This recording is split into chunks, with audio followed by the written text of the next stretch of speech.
प्रभु यीशु मसीह के नाम से फिर से एक बार आप सबका स्वागत करता हूँ।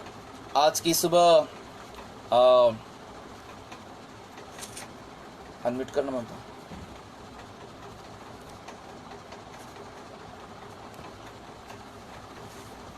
परमेश्वर ने सुंदर अवसर हमें दिया है कि हम प्रभु के वचनों में देखें और देखकर हम समझे कि परमेश्वर हमसे क्या कहना चाहता है।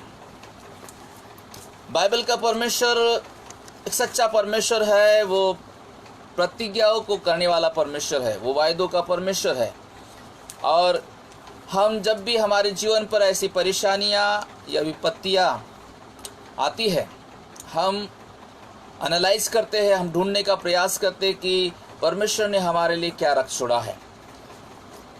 आज जो रविवार का दिन है, मैं आपके साथ इस फेसबुक के माध्यम से जुड़ा हूँ और प्रभु का वचन मैं आपके साथ बांटना चाहता हूँ। मेरे को बड़ी खुशी होती है कि जब हम प्रभु के वचनों में से पढ़ते हैं और प्रभु के वचनों में से हम जब देखते हैं तो परमेश्वर जो है अपने वायदे के अनुसार अपने वचनों के द्वारा अपने लोगों से बातचीत करता है। एक बहुत परिचित ऐसा पैसेज है, अध्याय है कुलुस्सियों की पत्री में, उसका पहला अध्याय, उसके 15 से लेकर इन वचनों को हम पढ़ेंगे। कुलुस्सियों की पत्री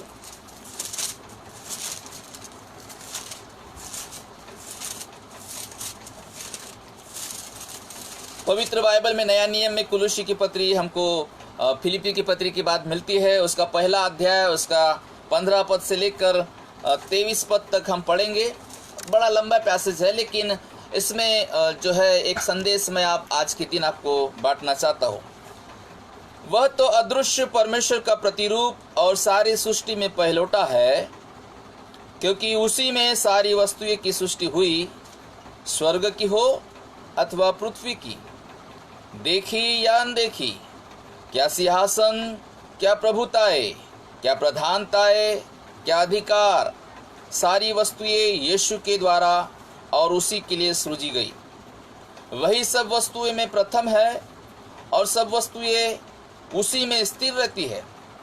वही देह अर्थात कलीसिया का सिर है। वही आदि है और मरे हुए में से जी उठने वालों में पहलौठा, कि सब बातों में वही प्रधान ठहरे। क्योंकि पिता की प्रसन्नता इसी में है कि उसमें सारी परिपूर्णता वास करे और उसके क्रूस पर बहे हुए लहू के द्वारा मेल मिलाप करके सब वस्तुओं का उसी के द्वारा से अपने साथ मेल कर ले, चाहे वे पृथ्वी पर की हो चाहे स्वर्ग में की। तुम जो पहले निकाले हुए थे और बुरे कामों के कारण मन से बैरी थे, उसने अब उसकी शारीरिक देह में मृत्यु के द्वारा तुम्हारा भी मेल करा लिया, ताकि तुम्हें अपने सम्मुख पवित्र, निष्कलंक और निर्दोष बनाकर उपस्थित करे। यदि तुम विश्वास की नींव पर दृढ़ बने रहो और उस सुसमाचार की आशा को जिसे तुमने सुना है न छोड़ो, जिसका प्रचार आकाश के नीचे की सारी सृष्टि में किया गया है, और उसका मैं पौलुस सेवक बना। ये एक बहुत परिचित ऐसा भाग है पवित्र शास्त्र का, लेकिन इसे समझने के लिए ये एक बहुत कठिन भाग माना जाता है और बहुत ही कम जो लोग हैं इसकी व्याख्या कर पाते हैं। पिछले बार मैंने अपने कलीसिया में इन वचनों को पढ़ाया है और कोशिश किया। तो ये भाग जो है संत पौलुस के द्वारा लिखा हुआ है, और जब वो जेल में था, ये एक प्रिजन लेटर है। प्रिजन मतलब वो कैद में, जेल में था, तब उसने वो पत्र लिखा। और कुलुस्सी की कलीसिया को कभी पौलुस ने विजिट नहीं किया था। वहाँ पर एक व्यक्ति था जिसका नाम इपाफ्रुस था। ये सब बातें इसलिए बताना जरूरी है ताकि आपको बैकग्राउंड पता चले।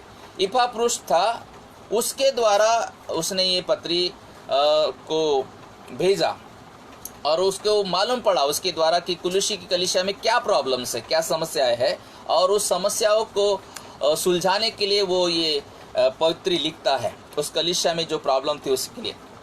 तो यहाँ पर एक हेरेसिस है, झूठी शिक्षा है वहाँ पर इस कलीसिया में है। झूठी शिक्षा क्या? कलीसिया में यहूदी प्रभाव के कारण संघर्ष हो रहा है। यहूदी लोग ज़्यादा विश्वास में आए हैं और वे लोग अपनी चाली रीति वहाँ पर बताना चाहते हैं, जैसे कि उनकी जो परंपरा थी खतना करना, विशेष पर्वों को मनाना, स्वर्गदूतों की आराधना करना और रहस्यमय सत्य को जानना।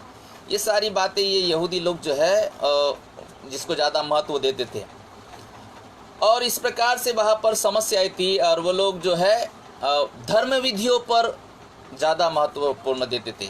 और इसलिए पौलुस ने जो कहा कि हमारे धर्म के काम या हमारे धर्म विधियाँ मसीह की श्रेष्ठता से बड़ी नहीं है। जो भाग हमने पढ़ा है पहले अध्याय उसके 15 से लेकर 23 तक, वो यीशु मसीह की श्रेष्ठता और उसके कार्यों को बयान करता है। The supremacy of Christ and his work, this special particular portion of the Bible, it talks about the supremacy of God, the supremacy of Christ and his work. यीशु मसीह की सर्वश्रेष्ठता और उसके कार्य को यहाँ पर बयान किया गया है। लगभग जब आप पढ़ते हैं तो यहाँ पर उसकी श्रेष्ठता के 12 ऐसे सुप्रीमेसी मतलब उसके नाम दिए गए हैं और उसके कार्य है। एक एक करके हम अगर उस पर मनन करें तो हमारे को शायद बहुत टाइम हो जाएगा, लेकिन मैं कुछ बातों को बताता हूँ, उसके बाद में ही हमको ये समझ में आएगा। तो जैसे मैंने छोटा सा बैकग्राउंड बताया कि इस कलीसिया में जो विशेष समस्या थी वो ये थी कि वो लोग जो है स्वर्गदूतों की आराधना पर जोर देते थे, खतना पर जोर देते थे और विशेष पर्वों को मनाया करते थे और बोलते थे कि जो हमारे अधिकारी है उनका भी हमको सम्मान करना चाहिए। और इसलिए पौलुस बताता है ये सारी बातें ज़रूरी नहीं है। जो ज़रूरी है वो ये है कि यीशु मसीह जो है सर्वश्रेष्ठ है, सब बातों का मूल वही है। तो हम देखेंगे एक एक करके। जैसे ही वचन हम 15 में पढ़ते तो पहली बात जो यीशु मसीह के लिए वहाँ पर कही गई है वो कहता है यीशु मसीह अदृश्य परमेश्वर का प्रतिरूप है। अदृश्य मतलब वह परमेश्वर जो दिखाई नहीं देता है ना। प्रॉब्लम यही है संसार के साथ, हमारा परमेश्वर दिखाई नहीं देता और इसलिए बहुत सारे संसार के लोग जो है ऐसे परमेश्वर से अनजान है। लेकिन प्रियो, जो परमेश्वर दिखाई भी नहीं देता लेकिन वो परमेश्वर जो है इस संसार पर राज करता है। और बाइबल ऐसी बताती है कि यीशु मसीह अदृश्य परमेश्वर का प्रतिरूप है। पहली बात उसके लिए हमको मिलती है, वचन 15 में हम उसको पढ़ते हैं। दूसरी बात कहता है कि यीशु मसीह कौन है, तो कहता है सारी सृष्टि में पहलौठा है ना। सारी सृष्टि जो है उसमें सबसे पहला जो है वो यीशु मसीह है। ये भी वचन 15 में हमको मिलता है। तीसरी बात जब हम देखते हैं तो कहता है सारी वस्तुएं यीशु में बनी है। सारी वस्तुएं जो है यीशु में बनी है। और वो कहता है कि देखी और अनदेखी, जो दिखाई देती है और जो दिखाई नहीं देती, वो सारी वस्तुएं यीशु में बनी है, यीशु के लिए बनी है, यीशु के द्वारा बनी है। और चौथी बात कहता है यीशु के द्वारा स्थिर है। हालेलुया। सो यीशु के द्वारा सारी वस्तुएं स्थिर है। सो कौन सी अदृश्य वस्तुएं, यहाँ पर वो कुछ वस्तुओं का नाम देता है, कुछ बातों का नाम देता है। कहता है सिंहासन, प्रभुताएं, प्रधानताएं, अधिकार, है ना। दिखने वाली वस्तु और अनदिखने वाली वस्तु, सारी वस्तुएं जो है यीशु में बनी है, यीशु के लिए बनी है और यीशु के द्वारा बनी है। और चौथी बात वो कहता है यीशु में स्थिर है। उसके बाद में वो कहता है वचन 17 में कहता है कि यीशु सब वस्तु में प्रथम है। वचन 17 में जब आप पढ़ते हैं तो आप लिखा है वही सब वस्तु में प्रथम है, मतलब शुरुआत, सब वस्तुएं में प्रथम जो है यीशु मसीह है। और उसके बाद में वो कहता है कि सब वस्तुएं यीशु में स्थिर रहती है। सब वस्तुएं मतलब स्वर्ग और पृथ्वी की सारी वस्तुएं किस में स्थिर रहती है? यीशु में स्थिर रहती है। और उसके बाद वो कहता है यीशु कलीसिया का सिर है।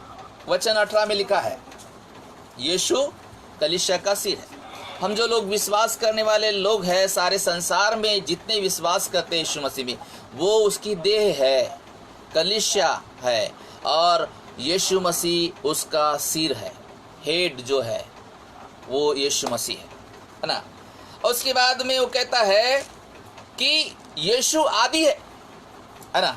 जीसस इज द बिगिनिंग, मतलब वो शुरुआत है ना।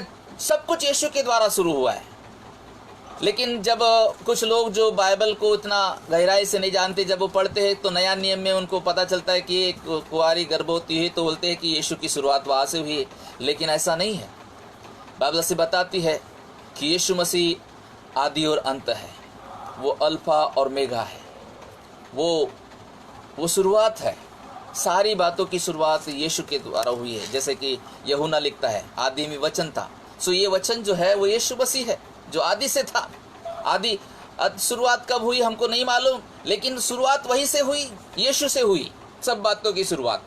इसलिए वो कहता है यहाँ पर, संत पौलुस कुलुस्सी की कलीसिया को लिखता है, बोलता है कि यीशु आदि है, वो शुरुआत है। वचन 18 में ऐसा कहता है। उसके बाद वो कहता है, मृतकों में से जी उठने वालों में यीशु सबसे पहला है। मृतकों में से जी उठने वालों में यीशु सबसे पहलोटा है। वचन 18 में लिखा है ना, ऐसा लिखा है वचन 18 में कि यीशु जो है, यीशु मरे हुओं में से जी उठने वालों में पहलोटा है। है ना, मरे हुओं में से जी उठने वालों में कौन है पहलोटा? तो ये बात इस बात को भी जाहिर करती है कि जब यीशु मसीह मुर्दों में से जी उठा है, तो निश्चित जो लोग उस पर विश्वास करते हैं, वे लोग मर भी जाए तो वो जिलाए जाएंगे। आमीन। उसके बाद में वो कहता है, यीशु सब बातों पर प्रधान है। यीशु जिसकी आप और मैं आराधना करते हैं, वो सब बातों पर क्या है? प्रधान है। प्रधान ना, is a supreme sovereign god. English में एक बहुत अच्छा वर्ड है जिसको कहते हैं सोरियन, दैट मीन्स सर्वसत्ताधारी। सोरियन का जो अब हिंदी में अगर अनुवाद करेंगे तो असली का है सर्वसत्ताधारी। वो सारे बातों पर अधिकार रखता है, उस सब बातों का प्रधान है। उसके बाद वो कहता है, वचन 19 में कहता है, यीशु में सारी परिपूर्णता वास करती है ना। ये बहुत महत्वपूर्ण है। यीशु में सारी परिपूर्णता वास करती है। इज अ परफेक्ट गॉड, है ना। देखिए, मनुष्य का नंबर है 6, लेकिन परमेश्वर का नंबर है 7। 7 नंबर जो है परिपूर्णता को दिखाता है, और वो यीशु के लिए ठहराया गया है। आप देखिए, यीशु ने 7 वाणी कही कलवरी क्रूस से, और प्रकाशित वाक्य में आप देखिए, यीशु ने 7 कलीसिया को संदेश दिए, और बहुत जगह पे 7 है। इस बात को बताया गया कि 7 जो है परफेक्शन, परिपूर्णता। यीशु मसीह जो है वो सारी बातों की परिपूर्णता है। प्रियो, अगर आपके जीवन में यीशु मसीह है, आप परिपूर्ण हैं, आप सब बातों में सफिशिएंट है, आपको किसी की आवश्यकता नहीं है। आपको यीशु मिल गया, आपको सब कुछ मिल गया। तो यहाँ पर 19 पद में कहता है, यीशु सारी परिपूर्णता में वास करता है, सारी बातों की परिपूर्णता उसमें है। उसके बाद में कहता है, 22वीं बात कहता है, यीशु के लहू के द्वारा हम सबका मेल होता है। हम सबका मेल हुआ है ना, परमेश्वर के साथ में हमारा मेल हुआ है। हम एक समय में परमेश्वर के दुश्मन थे, लेकिन यीशु के पवित्र लहू के द्वारा यीशु ने हमारा मेल कराया है। हमारा मेल परमेश्वर के साथ हो गया है।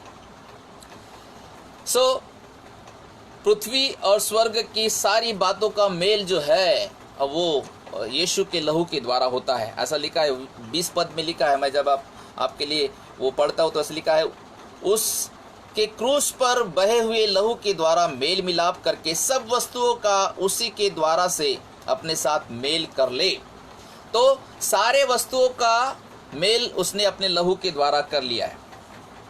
एक प्रश्न जब मैं ये पढ़ रहा था तो उठा, why he has reconciled with us. उसने हमारे साथ मेल क्यों कराया? तो उसके पीछे, उसके नीचे जो है ये आंसर दिया गया है, उसी वचन में आंसर दिया है। तो ऐसे लिखा है, ताकि ऐसा लिखा है, ताकि तुम्हें अपने सम्मुख पवित्र, निष्कलंक, निर्दोष बनाकर उपस्थित करे। परमेश्वर का उद्देश्य, यीशु मसीह का उद्देश्य ये है मेल कराने का। वो हम सबको अपने ही सामने पवित्र, निर्दोष, निष्कलंक ठहराना चाहता है। वो हम सबको पवित्र बनाना चाहता है, निष्कलंक बनाना चाहता है ना। पिछले सप्ताह मैंने ये संदेश दिया था। और वो हमको निर्दोष बनाना चाहता है। निर्दोष मतलब जिसमें दोष नहीं हो, है ना। जब न्याय के दिन, जब हम पिता परमेश्वर के सामने व्हाइट थ्रोन जजमेंट में, श्वेत सिंहासन के सामने खड़े रहेंगे, तो हमें निर्दोष होना है, हमें निष्कलंक होना है, पवित्र होना है। और ये यीशु का उद्देश्य है। वो अपने लहू के द्वारा अपने कलीसिया को निर्दोष, निष्कलंक और पवित्र बनाता है। आमीन। सो ये एक के बाद एक मैंने जो आपको यहाँ पर बताया, इसका उद्देश्य क्या है ना। क्या बताना चाहता हूँ मैं कि यीशु मसीह की श्रेष्ठता, यीशु मसीह की सर्वश्रेष्ठता, उत्तमता जो है, ये बहुत ज़रूरी है। आज हम संसार में देखते हैं एक डर का माहौल है। आपको मालूम है, हमारे इंडिया में कुछ साल पहले सुनामी आया था, दक्षिण भारत में सुनामी आया था। और बहुत सारे लोग जो है, सुनामी मतलब समुद्र में एक भूकंप उठता है और समुद्र की बहुत सारी लहरें बहुत तेज़ी से जो समुद्र के किनारे में जो शहर होते हैं उस पर दौड़ कर आती है और वो उनके घरों पर गिरती है। बहुत सारे घर बर्बाद हो जाते हैं, बहुत सारे लोग पानी में डूबकर मर जाते हैं, बहुत सारे लोग ढह जाते हैं। और इस प्रकार से बहुत सारे लोग जो है, उनके घर टूट जाते हैं और बहुत सारे लोगों के परिवार बिखर जाते हैं। और लोग क्वेश्चन करते हैं, वेयर इज़ गॉड। लोग प्रश्न पूछते हैं, कहाँ है परमेश्वर। इसी प्रकार से 12 मई 2008 में चाइना में एक भूकंप, बड़ा भूकंप आया था। उस भूकंप की तीव्रता 8.0 थी। 8.0 मैग्नीट्यूड का वो भूकंप था। मैग्नीट्यूड मतलब उसने आकार का वो भूकंप आया था। और लगभग 70,000 लोग जो है उस घरों के और बिल्डिंग के मलबे में दबकर उस समय मर गए, 12 मई 2008 में। और कम से कम 40 लाख लोग जो है बेघर हो गए। और बड़ी बड़ी बिल्डिंगें, बड़ी बड़ी इमारतें और घर जो है पत्तों के समान हिलने लगे और ढह गए। और बड़ा नुकसान हो गया, बड़ा हाहाकार मच गया। और उस समय वहाँ के लोगों ने कहा, कहाँ है परमेश्वर, वेयर इज़ गॉड। और उन्हें क्वेश्चन किया, परमेश्वर कहाँ है ना, द एब्सेंस ऑफ गॉड। तो जब ये ऐसी नैसर्गिक आपदा आती है तो हम कहते हैं it is act of God, it is act of God. जब हम एक्ट ऑफ गॉड की बात करते हैं, मैं आज आपको यीशु मसीह की श्रेष्ठता और उसकी सुप्रीमेसी को बता रहा हूँ। आपका परमेश्वर जिस पर आप विश्वास करते हैं उसको जानिए, वो कितना महान है। तो यशायाह की पुस्तक में जब एक्ट ऑफ गॉड के बारे में आपने वो पिक्चर भी देखा होगा शायद, वो परेश रावल का उसमें वो वचन कोट करता है। यशायाह की पुस्तक उसका 45 अध्याय उसके 7 पद में वो कहता है, परमेश्वर कहता है, वहाँ पर कहता है कि मैं उजियाले का बनाने वाला और अंधियारे का सृजनहार हूँ। मैं शांति का दाता और विपत्ति को रचता हूँ। मैं यहोवा ही इन सभी का करता हूँ। तो यहाँ पे बोलता है कि मैं शांति भी स्थापित करता हूँ और मैं विपत्ति को भी रचता हूँ। दैट मीन्स कैलामिटीज़, जो नैसर्गिक जो आपदाएं होती है, विपत्तियाँ होती है, उसका भी रचने वाला जो है और कोई नहीं है। उसका जो श्रेय जो है हम लोग कभी कभी जो है शैतान के ऊपर मढ़ते हैं। और हाँ, हालांकि मनुष्य उसमें बहुत अपना योगदान देता है। मनुष्य जो है सारी सृष्टि को, परमेश्वर की सृष्टि को बिगाड़ने का काम कर रहा है और इसलिए जो है वो विपत्ति आती है। लेकिन यहाँ पर स्पष्ट रूप से परमेश्वर, बाइबल का परमेश्वर कहता है कि शांति को स्थापित करने वाला और विपत्ति को भी बनाने वाला मैं ही हूँ। हम एक ऐसे परमेश्वर पर विश्वास करते हैं कि जिसको जानना, जिसको समझना एक साधारण इंसान के लिए बहुत कठिन है। ये जो भाग मैंने कुलुस्सी की पत्री का चुना, ये एक बहुत कठिन भाग है और इसको आज हम समझने का प्रयास कर रहे हैं। प्रियो, ये ऐसा एक परमेश्वर जो विपत्ति को रचता है, जो सारी बातें संसार में होती है। जैसे ये कुलुस्सी की पत्री में लिखा है कि यीशु मसीह सारी बातों का रचयिता है, सब बातों की शुरुआत यीशु से हुई, सब बातें उसी में स्थिर होती है, वो सब बातों में पहलोटा है, वो शुरुआत है। एक ऐसे परमेश्वर को जानना और उसकी आराधना करना। कुलुस्सी की कलीसिया में ये समस्या थी कि वो लोग जो थे, जो परमेश्वर की महानता और परमेश्वर की जो श्रेष्ठता, उसको छोड़कर वो दुनियादारी की बातों पे ज़्यादा ध्यान लगाए रहे थे। वे लोग विधि और कर्मकांडों पर और शारीरिक खतना पर और उनके पर्वों को ज़्यादा वो महत्व दे रहे थे। आज सारे संसार में जो कलीसियाएं हैं, बिल्कुल इसी प्रकार से डिवेट हो गई है। डिवेट मतलब भटक जाना।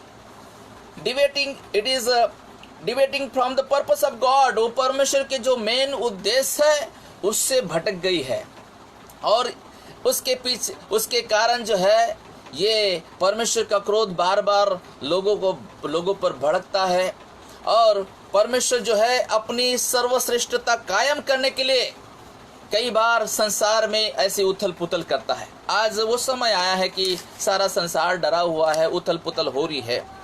लेकिन इन सब बातों से मैं आपको एक्चुअली बताना क्या चाहता हूँ, ये बातों से हमारा रिलेवेंट क्या है, क्या खास बात है कि हम इसमें से प्राप्त कर सकते हैं। तो ये भाग जो हमने संत पौलुस के द्वारा जो लिखा गया है, इसका जब गहन तरीके से मैंने अध्ययन किया, ये बहुत गहराई को, यीशु मसीह के व्यक्तित्व को प्रकट करता है, उसके ईश्वरत्व के गुण को प्रकट करता है और ये वर्णन करता है कि हमारा मसीह कितना महान है ना। सो पहले शताब्दी की कुलुस्सी की कलीसिया में सबसे बड़ी जो झूठी शिक्षा जो थी वह यह थी कि वो यीशु के ईश्वरत्व से डिबेट हो रहे थे। यीशु के परमेश्वरत्व, उसके दैवीय जो गुण था उससे वो इनकार कर रहे थे, उससे वो मुकर रहे थे और वे कहते थे कि यीशु सर्वोच्च व्यक्ति है लेकिन परम प्रधान परमेश्वर के तुल्य नहीं है। क्या कहते थे वो? यीशु सर्वोच्च एक व्यक्ति है लेकिन वो परम प्रधान परमेश्वर के तुल्य नहीं है। और वो आधुनिक युग के अनेक धर्म मत और झूठी शिक्षाओं और सिद्धांतों में यही बात सिखाई जाती है। उदाहरण के लिए बहुत सारे वहाँ पर झूठी शिक्षा है, यहोवा विटनेस, यरूशलेम माता और नए नए जो झूठी शिक्षक आए। मैं डायरेक्टली फेसबुक पर बोल रहा हूँ, मुझे किसी का डर नहीं है, लेकिन यही सब ये बताते हैं वो यीशु मसीह की श्रेष्ठता को इनकार कर रहे हैं, यीशु मसीह के ईश्वरत्व को इनकार कर रहे हैं। आप और मैं जब हम यीशु मसीह पर विश्वास करते हैं, मसीहत का अनुकरण करते हैं और विधियों का पालन करते हैं, है ना, आज्ञा को मानते हैं। लेकिन मैं आपको बताऊं, हमारा चर्च जाना, हमारा प्रभु भोज लेना, बपतिस्मा लेना, विधियों को पालन करना, ये उतना महत्वपूर्ण नहीं है। ये एक सेकेंडरी बात है, द्वितीय बात है। इससे हम श्रेष्ठ नहीं है कि हम जो चर्च जाते हैं या हम जो बाइबल पढ़ते हैं या फिर और धर्म विधियाँ जो मसीहत में भी जो 2-3 विधियाँ है वो करते हैं, उससे हम श्रेष्ठ नहीं है। लेकिन श्रेष्ठ हम कैसे हुए? आपका और मेरा रिश्ता वो सुप्रीमेसी, वो सर्वश्रेष्ठ परमेश्वर के साथ में है, यीशु के साथ में आपका और मेरा रिश्ता है, इसलिए हम श्रेष्ठ हैं। प्रियो, आज मैं आपको बताना चाहता हूँ, आपका रिश्ता यीशु के साथ होना है। आपका रिश्ता सबसे अच्छा, सबसे मजबूत जो है यीशु के साथ होना है, तभी आप जो है एक बेहतर इंसान बन सकते हैं। मालूम है संत पौलुस में सबसे खास बात क्या थी, सबसे बड़ी बात क्या थी? संत पौलुस के जीवन को जब गहराई से अध्ययन करने के बाद, बहुत करीबता से जब अध्ययन करते तो हमको पता चलता है वो एक ऐसा व्यक्ति था जो हमेशा मसीह को ऊपर रखता था। वो अपने आप को नीचा करता था और वो अपने मसीह को हमेशा ऊपर करता था। पौलुस के जीवन में हमेशा मसीह को वो ऊपर उठाया करता था, वो मसीह को महिमा दिया करता था और वो अपने आप को छोटा बनाया करता था। आज बहुत सारे लोग जो है यीशु के नाम से खड़े होते हैं और अपने आप की महिमा करने लगते हैं, मैं कहते हैं। वो जो है सेल्फ प्रमोट करते हैं, खुद को ज़्यादा प्रमोट करते हैं।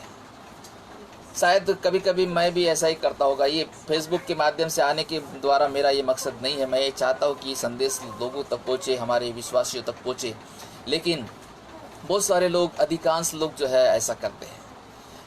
पौलुस के जीवन में वो इतना ज्ञानी और इतना अच्छा व्यक्ति था, परमेश्वर ने उसको अपनी महिमा के लिए चुना, लेकिन कभी उसने अपने बारे में इतनी बढ़ाई नहीं किया, कभी इतना बड़ा चढ़ा के नहीं बताया। वो हमेशा कहता है कि मसीह सर्वश्रेष्ठ है, मैं छोटा हूँ। और यही बात जो है उसके जीवन में सबसे बहुत अच्छी बात है, और ऐसा करने से वो हर एक बातों में सफल हुआ। उसकी सफलता का रहस्य यह है कि उसने जो है मसीह को श्रेष्ठ किया, अपने आप को छोटा किया। हमारे लिए इसमें संदेश क्या है?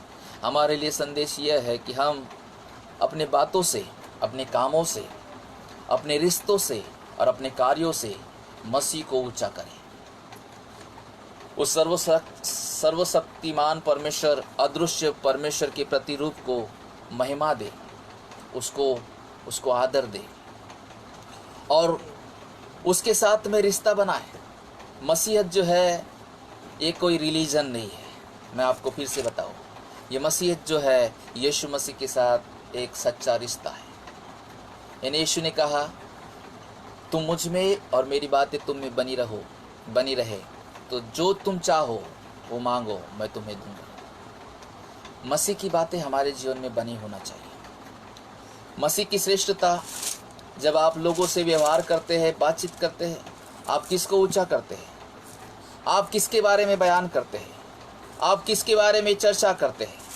क्या आप खुद को बढ़ाते हैं, या फिर आप किसी प्रचारक की बात करते हैं, या किसी भविष्यवक्ता की बात करते हैं, या फिर उसकी बात करते हैं? मैं बहुत सारे लोगों के पास घर में जाता हूँ, विजिट करता हूँ, बोलते हैं कि मैं वो भविष्यवक्ता को पसंद करता हूँ, मैं वो उसको पसंद करता हूँ, मैं इसको पसंद करता हूँ, मैं उसको सुनना चाहता हूँ।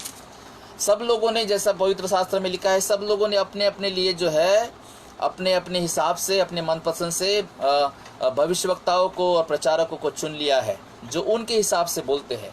लेकिन मैं आपको बताऊं, परमेश्वर जो है ऐसे लोगों को ढूंढ रहा है जो सच्चाई में उसके वचन की खोज कर रहे हैं। आज जो है हमारे लिए ये बात ही बड़ी मायने रखती है कि मसीह की श्रेष्ठता हमारे जीवन में क्या है।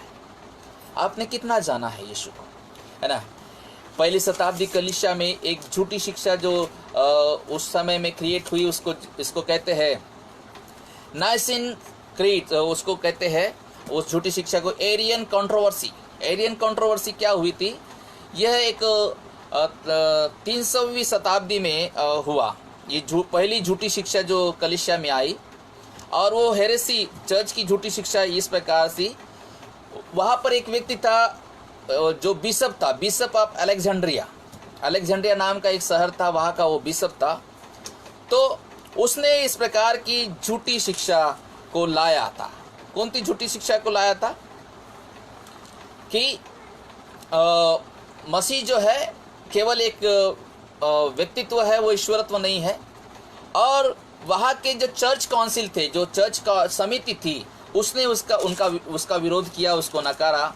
और ईस्वी सन 325 में उन्होंने एक क्रीड निकाली, नाइसिन क्रीड बोले तो एक आज्ञा निकाली कि हर एक कलीसिया में ये इस प्रकार से विश्वास को दोहराया जाए।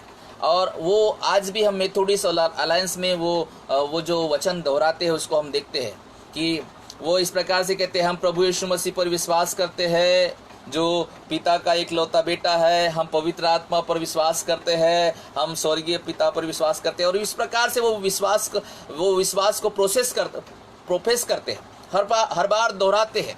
और एक उनके पुस्तक में लिखा ही होता है। ये उस समय में क्रिएट हुआ और वो वहाँ पे हो गया। वहाँ पर बिशप ऑफ अलेक्जेंड्रिया के द्वारा इस प्रकार से झूठी शिक्षाएं निर्माण हुई। क्या होता है झूठी शिक्षा कैसे होती है? जब कोई व्यक्ति बाइबल का एक शब्द या एक छोटा सा वचन लेकर अपने विश्वास मत के अनुसार, अपनी अपने विचारों के अनुसार उसको डॉक्ट्रिन बनाता है, शिक्षा बनाता है और उसको प्रमोट करता है, तब जो है झूठी शिक्षा निर्माण हो जाती है, क्योंकि वो परमेश्वर की आत्मा से प्रेरित नहीं होती, परमेश्वर के पूरे वचन के आधार पर नहीं होती। ये जो 66 पुस्तक है परमेश्वर के पवित्र आत्मा से प्रेरित है, वो परमेश्वर की इच्छा के द्वारा लिखे हैं। अगर कोई बात जो आप उसको करते हैं और उसको डॉक्ट्रिन बनाते हैं, अगर वो